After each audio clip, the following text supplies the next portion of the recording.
ஏறுங்கக்கா. ஏறுங்கக்கா. பாத்து போப்பா. தம்பி சரிக்கா. பாத்து. அக்கா பத்திரம்க்கா. பாத்து போங்க. பொறுமையா போங்க தம்பி. நிலா தூங்கிட்டான். சொல்லு மாமா, என்ன விஷயம்? இல்லல நிலா குட்டி தூங்கிட்டாலாம் பாக்கக்கு தான் வந்தேன். ஓ சரி, அண்ணன் வந்துருச்சா? கதிர் தான் வரலையே, நான் இங்கே தானே படுத்துட்டு இருக்கேன். இன்னும் வரலையா? 10:30 மணிக்கெல்லாம் கடை அடைச்சிக்கிட்டு நான் வந்துடுறேன்னு தானே என்கிட்ட சொன்னான். என்னது, ஏன் பத்திரிக்கைலாம் கடை அடைக்கிறீங்க? ஒரு 11 வரைக்கும் வைக்கலாம்ல? லே என்னல போலீஸ் 10:30 மணிக்கெல்லாம் எல்லா கடையும் அடைக்க சொல்லிடுறாங்க. போலீஸ் சொன்னா நம்மளாம் கேட்டு தானே ஆகணும். 10 மணிக்கெல்லாம் கடை அடிச்சிருவேன் அண்ணன் சொல்லுச்சுன்னா, இப்ப மணி 11 ஆச்சு. இன்னும் அண்ணனை வர காணும். ஆமா அதானே. இரு ஃபோன் பண்றேன்.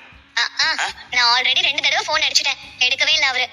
ஃபோன் எடுக்க மாட்டேங்கிறானா? சின்னவா இருக்கும். ஏய் டக்ளஸ். கதிர் எங்க இன்னும் காணோம்? அவன் எங்கே வீட்டுக்கு வந்தான்? இவ்வளவு நேரம் அதை பத்தி தான் பேசிட்டு இருக்கோம். அவன் எங்கேயாவது போறேன்னு உன்கிட்ட சொன்னானா? ஏக்கா அப்படிலாம் எதுவும் சொல்லலக்கா. ஹோட்டல் அடிச்சிட்டு நேரா வீட்டுக்கு வரேன் தான் சொன்னான். நீ இருந்து அவனை கூட்டிட்டு வர மாட்டியா?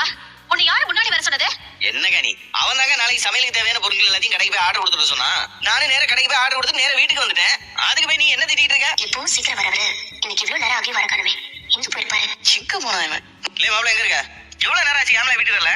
அது இல்ல போன் அடிச்சா எடுக்க மாட்டேங்கிற. பூர்ணியா 2 வாட்டி போன் அடிச்சிருக்கா, ஏன்ல எடுக்கல? மாமா எல்லாரும் பக்கத்துல இருக்காங்களா? லே முதல்ல நீ எங்கல இருக்க அத சொல்லு. மாமா எல்லாரும் பக்கத்துல இருந்தாங்கடா. ஏதாச்சும் சாக்கு சொல்லிட்டு நீ கொஞ்சம் தனியா வந்து பேசு. லே மாப்பிள்ள நீ பேச சரியா கேட்கல. ஏய் சிக்னல் கிடைக்கிற இடத்துக்கு வா. லே கேக்குதா? நான் பேச கேட்கல. கேட்கலையா?